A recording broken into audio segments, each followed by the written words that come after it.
Enthalpy of allotropic transformation का मतलब क्या है कि जब एक एलोट्रोप एक फॉर्म से दूसरी फॉर्म में कन्वर्ट होगा तब कितना एनर्जी का चेंज आएगा, वो हो जाएगा एंथैल्पी ऑफ एलोट्रोपिक ट्रांसफॉर्मेशन।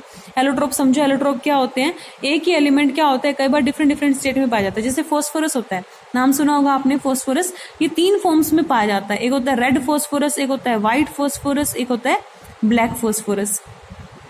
तो ये है तीनों तो है तो फॉस्फोरस ही, ठीक है। तो ये क्या कहलाएंगे, फॉस्फोरस के एलोट्रोप्स बोलते हैं। एक ही एलिमेंट डिफरेंट डिफरेंट फॉर्म्स में पाया जा रहा है। तो एक फॉर्म से दूसरी फॉर्म में एक मोल, मान लो 1 मोल रेड फॉस्फोरस को आप ब्लैक में कन्वर्ट करना चाहते हो, तो 1 मोल रेड फॉस्फोरस को ब्लैक में जब कन्वर्ट करते हैं तो कितना एनर्जी का चेंज आता है, वो क्या कहलाएगा, इसका एंथैल्पी ऑफ एलोट्रोपिक ट्रांसफॉर्मेशन। इस तरीके से कुछ भी हो सकता है, ठीक है। तो enthalpy change when 1 mole of 1 form of allotrope changes to other is called enthalpy of allotropic transformation.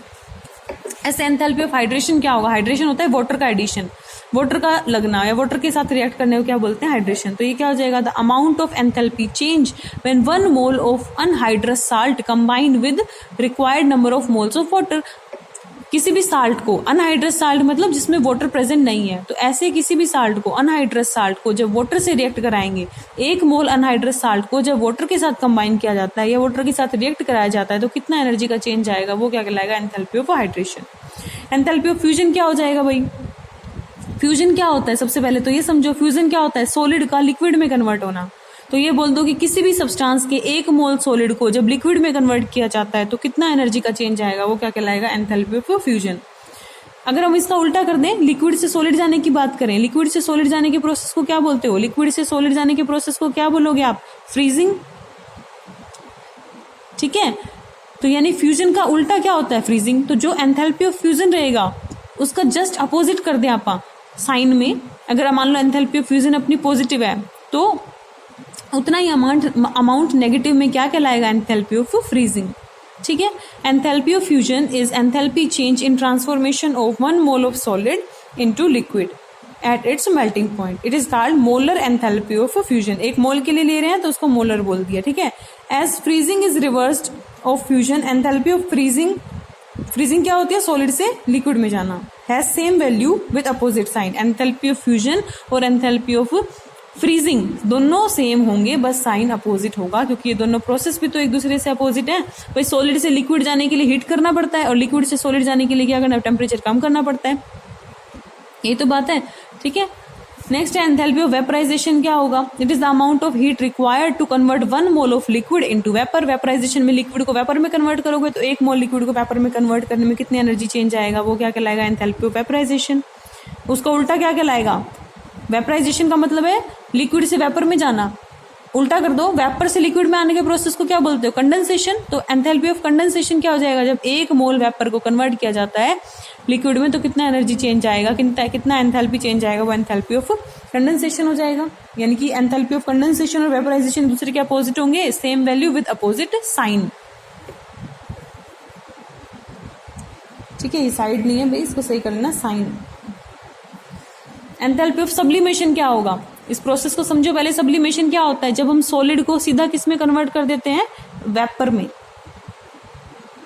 तो ये प्रोसेस पता चल गया, सब्लिमेशन क्या होता है, सॉलिड से वेपर में कन्वर्ट होना।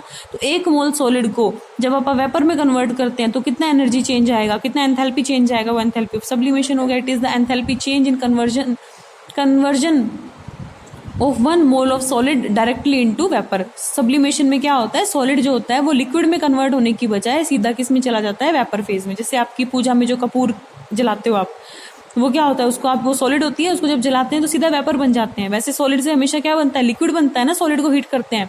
लेकिन अगर कोई सॉलिड ऐसा है जो सीधा वेपर में जा रहा है तो वो क्या होता है, सबलाइम होता है, सबलाइम नेचर का होता है वो मटेरियल। और प्रोसेस क्या कहलाता है, solid to vapour conversion, sublimation. Hess law of constant heat, ये देखो Hess law of constant heat summation, ये क्या कहता है कि जब भी कोई प्रोसेस होता है आपका, ठीक है, जब भी कोई प्रोसेस होगा तो वो प्रोसेस चाहे एक स्टेप में करवा लो, चाहे आप उसको नंबर ऑफ स्टेप में करवाओ, उसमें जो एनर्जी का चेंज आएगा वो हमेशा सेम ही रहता है। Hess law of constant heat, heat constant रहेगी, हीट चेंज कांस्टेंट रहेगा, फिक्स रहेगा, चाहे आप किसी भी रिएक्शन को एक स्टेप में कराओ चाहे 10 स्टेप में कराओ, सेम रिएक्शन के लिए हीट चेंज जो रहेगा वो क्या रहेगा, कांस्टेंट रहेगा। देखो, the total amount of heat change in a reaction is same whether reaction takes place in one step और in a number of step. ठीक है, इसको मतलब दूसरे शब्दों में क्या कह सकते हैं, दूसरी डेफिनेशन इसकी क्या बन सकती है, the total amount of heat change in a reaction depends only on the nature of initial reactant and final product. Initial और फाइनल पे ही डिपेंड करेगा and is independent of path by which this change is brought about. Path वही हो गया ना कि कितने step में आप करवा रहे हो, उसके ऊपर डिपेंड नहीं करता, कैसे आपने चेंज किया उस पर डिपेंड नहीं करता, बट इनिशियल और फाइनल चीज पे डिपेंड करता है। इनिशियल आपका रिएक्टेंट क्या था और उससे फाइनल प्रोडक्ट क्या बना, वही उसी दो बातों पे एंथैल्पी चेंज डिपेंड करता है। इसीलिए किसी भी प्रोसेस का एंथैल्पी चेंज फिक्स रहता है, चाहे आप उस प्रोसेस को एक स्टेप में करा लो चाहे नंबर ऑफ स्टेप में। फॉर एग्जाम्पल देखो, हमने क्या करा, कार्बन डाइऑक्साइड बनाई, हमने कार्बन और ऑक्सीजन से हमने कार्बन डाइऑक्साइड बनाई, कार्बन लिया, उसका कंबशन किया। कंबशन का मतलब होता है ऑक्सीजन की प्रेजेंस में उसका बर्न हो जाना। तो कार्बन प्लस ऑक्सीजन कंप्लीट, जब कार्बन का कंबशन हो गया तो कार्बन डाइऑक्साइड बन गई और इस दौरान जो एंथैल्पी चेंज आया डेल्टा एच वो 393.5 किलो जूल था माइनस में, इसका मतलब एक्सोथर्मिक प्रोसेस है। ठीक है, तो यानी ये हमने रिएक्शन कराई तो इतना एंथैल्पी चेंज आया। अब इसी रिएक्शन को हमने क्या किया, इसका पाथ चेंज कर दिया, मतलब इसको अलग तरीके से कराया। पहले हमने कार्बन का कंप्लीट कंबशन नहीं कराया, पार्शियल कंबशन कराया। कंप्लीट कंबशन तो तब होता जब एक कार्बन को 1 मोल ऑक्सीजन मिलता, हमने 1 मोल ना देके आधा मोल दिया तो कंप्लीट कंबशन नहीं हुआ, तो यहाँ पे CO2 नहीं बनेगी, यहाँ पे CO बनेगी। फिर हमने इसका और करवा दिया combustion, CO plus half O2 तो CO2 बन गई। कहने का मतलब यहाँ भी कार्बन ऑक्सीजन से आपने CO2 बनाई है फाइनल, और यहाँ भी कार्बन ऑक्सीजन से CO2 बनाई है, बट ये हमने अलग तरीके से बनाई है, ये हमने 2 स्टेप में करके बनाई है। तो हेस्ला क्या कहता है कि चाहे आप एक स्टेप में करो चाहे नंबर ऑफ स्टेप में, हीट चेंज क्या रहेगा, कांस्टेंट रहेगा। क्या ऐसा होगा, देखते हैं। जब एक स्टेप में हुई थी तो इतनी हीट निकली थी, 2 स्टेप में इसको कराया तो फर्स्ट स्टेप में हीट निकली है 11 किलो जूल पर मोल, और इसमें निकली है अपनी 110। ठीक है, और सेकंड स्टेप में निकली है -283। जोड़ के देखिए, इन दोनों को जोड़ोगे तो ये इतना ही आएगा। हेंस प्रूव हो गया कि कोई भी केमिकल रिएक्शन में जो हीट चेंज होता है वो क्या रहता है, सेम ही रहता है। ठीक है, वो चेंज नहीं होता, चाहे आप एक स्टेप में कराओ चाहे उसको नंबर ऑफ स्टेप में कराओ। तो वही पाथ पे डिपेंड नहीं करता, इनिशियल और फाइनल प्रोडक्ट पे करता है। नेक्स्ट है बॉन्ड एंथैल्पी। बॉन्ड एंथैल्पी या बॉन्ड एनर्जी क्या होती है, bond energy is the amount of energy released when 1 mole of bond is formed from isolated gases atom. जब 1 मोल बॉन्ड की फॉर्मेशन होती है, जब कोई भी बॉन्ड बनता है ना तो एनर्जी निकलती है। तो एक मोल बॉन्ड जब बनेगा, 1 मोल बॉन्ड की फॉर्मेशन जब होगी तो कितने अमाउंट में एनर्जी निकलेगी, वो क्या कहलाएगी, बॉन्ड एंथैल्पी या बॉन्ड एनर्जी। या फिर हम उसको उल्टा बोल सकते हैं, देखो 1 मोल बॉन्ड बना तो एनर्जी रिलीज हुई, तो वो क्या कहलाएगी भाई, बॉन्ड फॉर्मेशन के दौरान जो एनर्जी रिलीज हुई है वो हम क्या कह रहे हैं, उसको बॉन्ड एंथैल्पी कह रहे हैं। अगर मुझे उसी सेम बॉन्ड को अगर ब्रेक करना है तो मुझे क्या करना पड़ेगा, जितना उसको बनाने में एनर्जी निकली है अगर मैं उसको वापस उतनी एनर्जी दे दूं तो वो बॉन्ड क्या हो जाएगा, टूट जाएगा। तो हम बॉन्ड एंथैल्पी को और कैसे डिफाइन कर सकते हैं, the amount of energy required to break 1 mole of bond between the atom in gases molecule. 1 mole bond को ब्रेक करने के लिए जो एनर्जी लगती है वो भी क्या कहलाती है, बॉन्ड एनर्जी।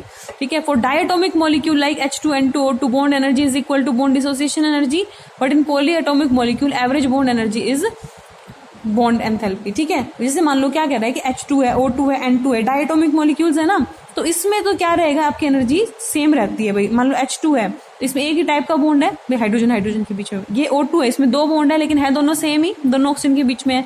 N2 है, इसमें 3 बॉन्ड है पर सेम टाइप के हैं। तो इसमें हमें क्या करना पड़ेगा, जो इसकी बॉन्ड डिसोसिएशन एनर्जी रहेगी इस बॉन्ड को ब्रेक करने की, वो यहाँ से सीधी निकल जाएगी। लेकिन अगर आपके पास मान लो कोई पॉलीएटॉमिक मॉलिक्यूल है लाइक वाटर है, तो इसमें तो इस तरीके से हो गया ये।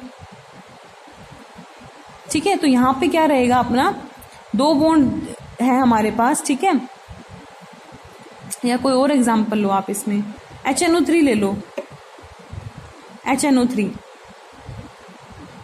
तो इसमें ऑक्सीजन का नाइट्रोजन के साथ भी बॉन्ड है और नाइट्रोजन और हाइड्रोजन का भी बॉन्ड है। 2 अलग टाइप के बॉन्ड है ना, इसका मतलब इसमें ये इसका स्ट्रक्चर नहीं है, वैसे मैं जस्ट बता रही हूँ। ठीक है, तो इसमें 2 टाइप के बॉन्ड है, एक तो NH बॉन्ड है और एक NO बॉन्ड है। ये दोनों अलग अलग बॉन्ड है तो इनकी बॉन्ड डिसोसिएशन एनर्जी भी अलग होगी। तो मॉलिक्यूल की एनर्जी, जो बॉन्ड डिसोसिएशन एनर्जी है, वो क्या रहेगा, इन दोनों का एक तरीके से रिजल्टेंट रहेगा। ठीक है, एवरेज वैल्यू रहेगी। नेक्स्ट है limitation of first law of thermodynamics. First law क्या कहता है, law of conservation of energy था एक तरीके से, energy can neither be created nor be destroyed. अब उसकी लिमिटेशन क्या है, इसकी लिमिटेशन ये है कि एनर्जी के बारे में तो हमें बता देता है फर्स्ट लॉ कि एनर्जी आप जो है वो कांस्टेंट रहेगी, चेंज नहीं होगी। एनर्जी फिर हमने पढ़ी, बहुत सारे टाइप की एंथैल्पीज होती हैं, ठीक है। लेकिन इसकी लिमिटेशन क्या है कि ये हमें ये नहीं बताता कि कोई प्रोसेस जो है वो स्पॉन्टेनियस कब होगा। स्पॉन्टेनियस मतलब ऐसे प्रोसेस जो अपने आप हो जाते हैं, ठीक है। जो प्रोसेस पॉसिबल होते हैं, जो अपने आप हो जाते हैं, वो क्या कहलाते हैं? स्पॉन्टेनियस प्रोसेस कहलाते हैं। तो भाई कोई भी प्रोसेस होगा या नहीं होगा, मतलब कोई प्रोसेस स्पॉन्टेनियस है कि नहीं है, उसके बारे में फर्स्ट लॉ से कोई इन्फॉर्मेशन नहीं मिलती। ये इसकी लिमिटेशन है, ठीक है। लिमिटेशन क्या है इसकी?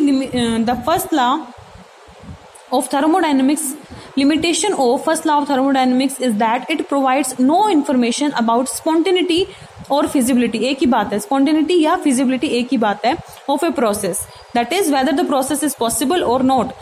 फर्स्ट लॉ से हमें कोई भी ऐसी बात नहीं पता चलती जिसके बेस पे हम ये कह सकें कि भाई कोई प्रोसेस तब होगा जब ये वाली कंडीशन वो फुलफिल करेगा, तब हम उस प्रोसेस को कहेंगे कि ये होगा, ये स्पॉन्टेनियस है, फिजिबल है, अदरवाइज नहीं है। तो हमें ऐसा कुछ इन्फॉर्मेशन उससे नहीं मिलती, ठीक है। To answer the above question second law of thermodynamics work, क्योंकि फर्स्ट लॉ ने स्पॉन्टेनिटी के बारे में बताया नहीं, इसलिए सेकंड लॉ आया, ठीक है। तो अभी आपने यहीं तक करना है, limitation of first law of thermodynamics तक, यहाँ तक अच्छे से कर लेना, कोई दिक्कत हो तो पूछ लेना, ठीक है। Have a nice day.